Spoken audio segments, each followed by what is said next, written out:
Hi guys, ఈ వీడియోలో మనము మ్యాగ్నెటిజం అనే టాపిక్ చూస్తున్నాం. మ్యాగ్నెటిజంలో ఎన్ని విధాలుగా క్వశ్చన్స్ అడగొచ్చు సార్ అంటే, అది డిఆర్డిఓ కానీ, ఆర్ఆర్బి కానీ, జేఎల్ఎం కానీ, సింగరేణి కానీ, వైజాగ్ స్టీల్ ప్లాంట్ కానీ, అన్ని కాంపిటేటివ్ ఎగ్జామ్స్లో మనకు మేజర్గా ఈ 6 టాపిక్స్ ఉన్నాయి సార్. ఒకటి టైప్స్ ఆఫ్ మ్యాగ్నెటిక్ మెటీరియల్స్, రెండవది డెఫినేషన్స్ అండ్ యూనిట్స్ ప్రమాణాలు, మూడవది మ్యాగ్నెటిక్ సర్క్యూట్స్ దానిపైన ఏమైనా ప్రాబ్లమ్స్, నాలుగవది properties and coulombs loss, coulomb నియమాలు, నెక్స్ట్ వన్ ఎలక్ట్రోమాగ్నెటిక్ నియమాలు, ఫారడేస్ లాసు, లెన్స్ లా, ఫ్లెమింగ్స్ లా, అవన్నీ ఫారడేస్ నియమాలు అండ్ ఫ్లెమింగ్ నియమాలు అవన్నీ కలిపి ఎలక్ట్రోమాగ్నెటిక్ నియమాలు. అండ్ హిస్టీరిసిస్ అని ఇంకో చిన్న కాన్సెప్ట్ ఉంది సార్, హిస్టీరిసిస్. ఈ విధంగా ఈ 6 టాపిక్స్ ఇంపార్టెంట్ మ్యాగ్నెటిజంలో, బేసిక్ మ్యాగ్నెటిజంలో. అండ్ దీంట్లోంచి మన జూనియర్ లైన్మెన్లో అయితే ఒక 4 నుంచి 5 క్వశ్చన్ల వరకు అడుగుతున్నారు సార్. 4 or 5 క్వశ్చన్స్ వరకు అడుగుతున్నాడు మ్యాగ్నెటిజంలో. సో ఇది ఒక్కో దాని గురించి డిస్కస్ చేద్దాం. అందులో first one types of magnetic materials. Magnetic materials ఎన్ని రకాలు? మీ అందరికీ బాగా తెలుసు, మ్యాగ్నెటిక్ మెటీరియల్స్ 3 రకాలు. ఒకటి డయామాగ్నెటిక్ మెటీరియల్, రెండవది పారామాగ్నెటిక్ మెటీరియల్ అండ్ మూడవది ferromagnetic material. Ferromagnetic material dia, para and ferro, ఈ విధంగా 3 రకాలుగా విభజించినాం. దేన్ని బట్టి విభజించున్నారు సార్ 3 రకాలుగా? చెప్పండి, దేన్ని బట్టి సార్ అంటే, ఒకటి దేన్ని బేస్ చేసుకొని అంటే, ఒకటి పర్మియబిలిటీని బేస్ చేసుకొని, పర్మియబిలిటీని బేస్ చేసుకొని మన మ్యాగ్నెటిక్ మెటీరియల్స్ని 3 రకాలుగా విభజించినాం. అందులో డయామాగ్నెటిక్ మెటీరియల్ అంటే మ్యూ వాల్యూ 1 కన్నా చాలా తక్కువ ఉంటే దాన్ని డయామాగ్నెటిక్ మెటీరియల్ అంటారు. ఈ మ్యూ వాల్యూ నెగటివ్ వాల్యూ అని చెప్పొచ్చు. ఇక్కడ మ్యూ వాల్యూ 1కి దగ్గరగా ఆర్ 1 కన్నా స్లైట్లీ ఎక్కువగా అట్లుంటే దాన్ని పారామాగ్నెటిక్ మెటీరియల్ అంటారు. 1 కానీ 1 కన్నా కొంచెం ఎక్కువ కానీ ఉండొచ్చు. కానీ అదే పర్మియబిలిటీ వాల్యూ 1 కన్నా చాలా ఎక్కువ ఉంటే, 1 కన్నా చాలా ఎక్కువ ఉంటే దాన్ని ఫెర్రోమాగ్నెటిక్ మెటీరియల్ అంటారు. ఏమంటారు? ఫెర్రోమాగ్నెటిక్ మెటీరియల్ అంటారు. Right?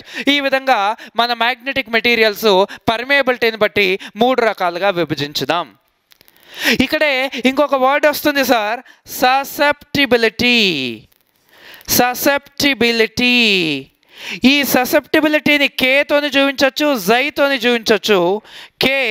K is equal to ఎంత సార్ అంటే μ-1. ఇది క్వశ్చన్ అడగడు కానీ గుర్తుపెట్టుకోండి. ఈ ససెప్టిబిలిటీ వాల్యూ కూడా ఇక్కడ K 1 కన్నా చాలా తక్కువ ఉండి నెగటివ్ వాల్యూ ఉంటే దాన్ని డయామాగ్నెటిక్ మెటీరియల్ అని, ఇక్కడ K వాల్యూ 1 కన్నా తక్కువ ఉండి స్మాల్ వాల్యూ అయ్యుండి పాజిటివ్ వాల్యూ అయ్యున్నా లేదా స్మాల్ నెగటివ్ వాల్యూ అయ్యున్నా దాన్ని పారామాగ్నెటిక్ మెటీరియల్ అని, ఒకవేళ K వాల్యూ 1 కన్నా చాలా ఎక్కువ ఉంటే దాన్ని ఫెర్రోమాగ్నెటిక్ మెటీరియల్ అని అంటాము. ఈ విధంగా మ్యాగ్నెటిక్ మెటీరియల్స్ని మెయిన్గా పర్మియబిలిటీని బట్టి, దాని తర్వాత ససెప్టిబిలిటీని బట్టి కూడా మనము ఈ విధంగా 3 రకాలుగా విభజించుదాం. ఇది ఫస్ట్ది. ఇక సెకండ్ది ఏంటి సార్ అంటే, ఈ డయా, పారా, ఫెర్రో మ్యాగ్నెటిక్ మెటీరియల్ని దేని ఆధారంగా విభజించుదామంటే, ఫోర్స్ బేస్ చేసుకొని, వాటి మధ్యలో పనిచేసే ఫోర్స్ని బేస్ చేసుకొని కూడా వీటిని 3 రకాలుగా విభజించుదాం. అందులో డయామాగ్నెటిక్ మెటీరియల్ అంటే ఏంటంటే విచ్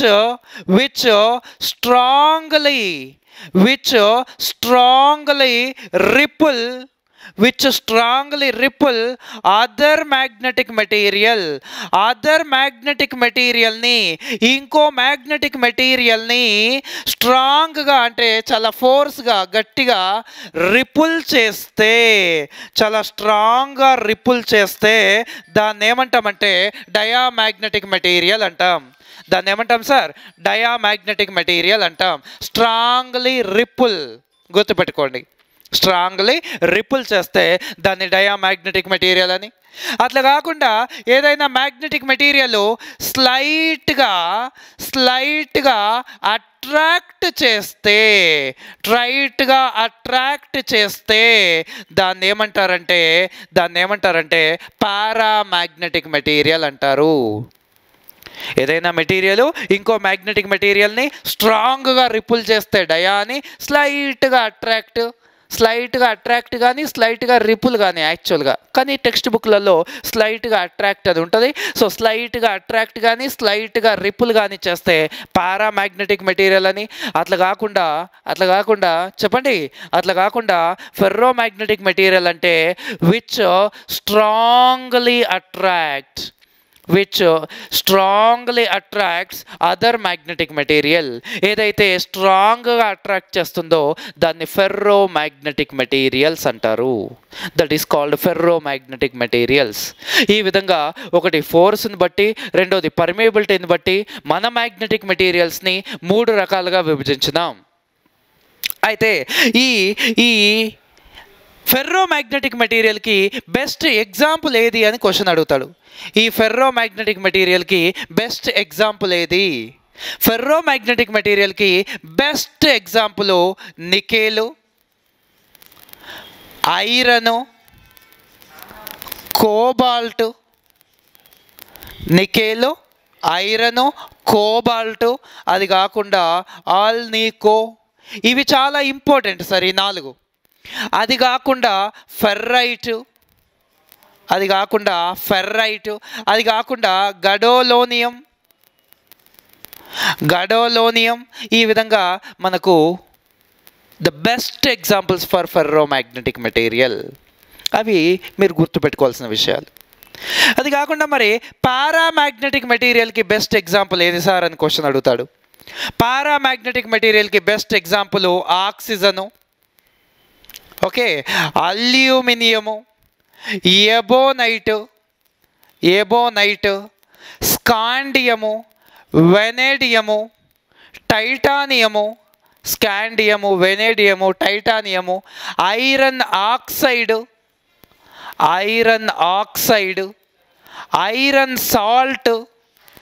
ఐరన్ సాల్ట్. ఇవన్నీ కూడా the best examples for paramagnetic material.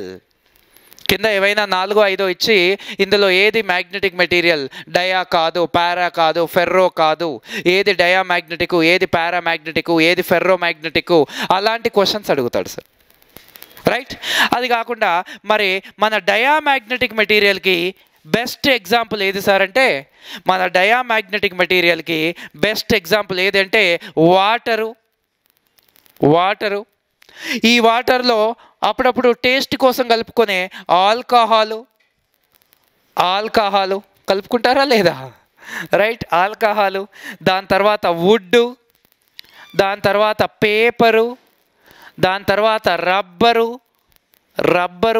దాని తర్వాత గ్లాసు, దాని తర్వాత ఏరు కూడా, దాని తర్వాత బిస్మతు, యాంటిమోనీ, గోల్డ్, సిల్వరు, కాపరు. ఇవన్నీ కూడా ద బెస్ట్ డయామాగ్నెటిక్ మెటీరియల్. ఇవి గుర్తుండాలి సార్. ఈ ఎగ్జాంపుల్స్ అన్నీ కూడా అందరికీ గుర్తుండాలి ఖచ్చితంగా. ఇవి ఒక్కోసారి సింపుల్గా క్వశ్చన్ అడగాలనుకుంటే దీని నుంచి క్వశ్చన్ వేసేస్తాడు సార్. ఇలా కాకుండా క్వశ్చన్ ఇంకా కొంచెం డిఫరెంట్గా అడగాలంటే క్వశ్చన్ ఏమడుగుతాడంటే, ఈ 3 టెంపరేచర్ పైన ఎక్కువగా ఆధారపడేవేవి అని క్వశ్చన్ అడుగుతాడు. టెంపరేచర్ పైన ఎక్కువగా ఆధారపడేవి మన ferromagnetic material more depends on or highly depends on temperature. ఇవి టెంపరేచర్ పైన ఎక్కువగా డిపెండ్ అవుతాయి. Highly depends on temperature, more depends on temperature. మరి మన diamagnetic material independent on temperature. Independent on temperature, అంటే ఇవి అసలు టెంపరేచర్ పైన ఆధారపడవు. ఇవి ఎక్కువగా ఆధారపడతాయి, ఇవి అసలు ఆధారపడవు. మరి ఇవి సార్, ఇవి less depends on temperature. Less depend అవుతాయి, బట్ కొంచెమే డిపెండ్ అవుతాయి అనమాట. Less depends on temperature. ఇవి టెంపరేచర్ పైన కొంచెంగా డిపెండ్ అవుతాయి. అన్నీ కొంచెమే. Slightly attract, slightly depends on temperature.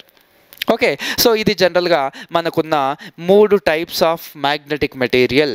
Sir ఇది ఎక్కువగా టెంపరేచర్ పైన ఆధారపడుతుంది అంటే మీనింగ్ ఏంటి సార్? అంటే మనము ఈ ఫెర్రో మ్యాగ్నెటిక్ మెటీరియల్ని తీసుకొని బాగా వేడి చేస్తే వాటి యొక్క ప్రాపర్టీస్ పోయి ఈ ప్రాపర్టీస్ వస్తాయన్నమాట.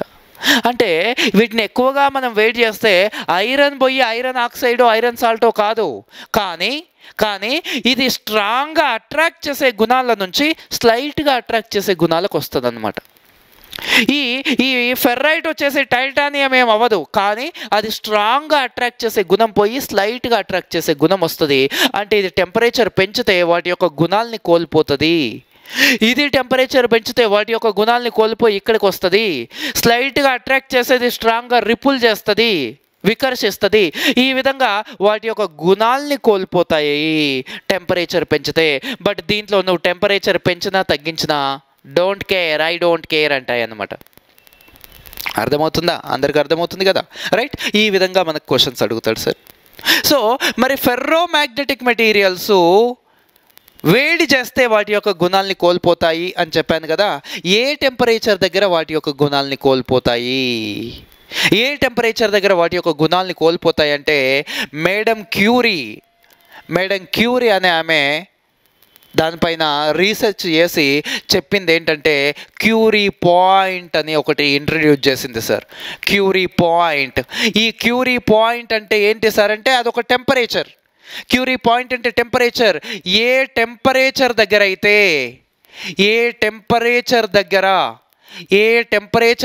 అయితే at what temperature ferromagnetic materials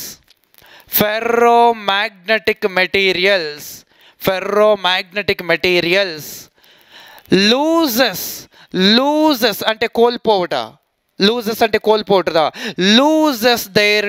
there properties. ఏ టెంపరేచర్ దగ్గర అయితే ఫెర్రోమాగ్నెటిక్ మెటీరియల్స్ వాటి యొక్క గుణాలని కోల్పోతాయో ఆ టెంపరేచర్ని మనం ఏమంటామంటే క్యూరీ పాయింట్ అంటాము సార్. క్యూరీ పాయింట్ అంటే ఆ టెంపరేచర్ దగ్గర ఫెర్రోమాగ్నెటిక్ మెటీరియల్స్ వాటి యొక్క గుణాలని కోల్పోతాయి. సార్ చెప్పండి సార్, మరి నికెల్కి ఆ పాయింట్ ఎంత, మరి ఐరన్కి ఆ పాయింట్ ఎంత, కోబాల్ట్కి ఎంత, మరి ఆల్నికోకి ఎంత? ఇవి చాలా ఇంపార్టెంట్. అది నికెల్కి అయితే 627 డిగ్రీ కెల్విన్, అదే ఐరన్కి అయితే 1040 డిగ్రీ కెల్విన్, అదే కోబాల్ట్ అయితే 1400 డిగ్రీ కెల్విన్, అదే ఆల్నికో అయితే 973 to 1133 డిగ్రీ కెల్విన్. ఈ టెంపరేచర్ దగ్గర అవి వాటి యొక్క గుణాలని కోల్పోతాయి. ఇది ఒక 270 డిగ్రీ కెల్విన్ వరకు వస్తుంది, ఇది ఒక 900 డిగ్రీ కెల్విన్ వరకు వస్తుంది. జనరల్గా అవి వాటి యొక్క గుణాలని కోల్పోతాయి. ఇవి 4 చాలా ఇంపార్టెంట్ సార్. ఈ 4 ఇంపార్టెంట్. జనరల్గా మిమ్మల్ని ఈజీగా క్వశ్చన్ అడగాలనుకుంటే డయా అంటే ఏంటి, పారా అంటే ఏంటి, ఫెర్రో అంటే ఏంటి, ఏది అట్రాక్ట్ చేస్తుంది, ఏది రిపుల్ చేస్తుంది, ఏది ఆధారపడుతుంది టెంపరేచర్ పైన, ఏది ఆధారపడదు, అంతవరకే క్వశ్చన్ అడుగుతాడు. క్యూరీ పాయింట్ అంటే ఏంటి అని క్వశ్చన్ అడుగుతాడు అంతే. మరీ డెప్త్గా వెళ్ళాలనుకుంటే ఈ విధంగా ఎక్కువ టెంపరేచర్ ఏది అంటే కోబాల్ట్, తక్కువ ఏది అంటే నికెలు, అలా గుర్తుపెట్టుకోవడం కూడా ఇంపార్టెంట్. ఇది మన first topic, types of magnetic material. ఎన్ని టైప్స్ ఉన్నాయి, అది దేని మీద ఆధారపడి టైప్స్గా విభజించాం, దేని మీద ఆధారపడి టైప్స్గా విభజించినాం, మ్యూ వాల్యూ ఎంత ఉండాలి, ఫోర్స్ ఎలా ఉండాలి, ఎగ్జాంపుల్ ఏంటి, ఏ టెంపరేచర్ దగ్గర వాటి యొక్క గుణాలని కోల్పోతాయి, ఇక ఫైనల్గా ఆ టెంపరేచర్ ఎంత. ఇక్కడ డిగ్రీ కెల్విన్స్ గుర్తుపెట్టుకోవాలి, డిగ్రీ సెంటిగ్రేడ్ కాదు. జనరల్గా 0 డిగ్రీ సెంటిగ్రేడ్కి 273 డిగ్రీ కెల్విన్ లాగా తీసుకుంటాం. 1 డిగ్రీ సెంటిగ్రేడ్కి 274 డిగ్రీ కెల్విన్. 10 డిగ్రీ సెంటిగ్రేడ్కి 10 డిగ్రీ, 0కి 10 యాడ్ చేయండి, 0కి 10 యాడ్ చేస్తే 10. 273కి 10 యాడ్ చేయండి, 273కి 10 యాడ్ చేస్తే 283. సో 10 డిగ్రీ సెంటిగ్రేడ్కి 283. ఇప్పుడు 973 అన్నాడు కదా, 973 అంటే 700 డిగ్రీ సెంటిగ్రేడ్ వస్తుంది, 700 డిగ్రీ సెంటిగ్రేడ్ వస్తుంది. రైట్? ఈ విధంగా types of magnetic materials first topic. Are you clear sir? Next topic వెళ్దామా? రైట్? హౌ ఇస్ ద జోష్?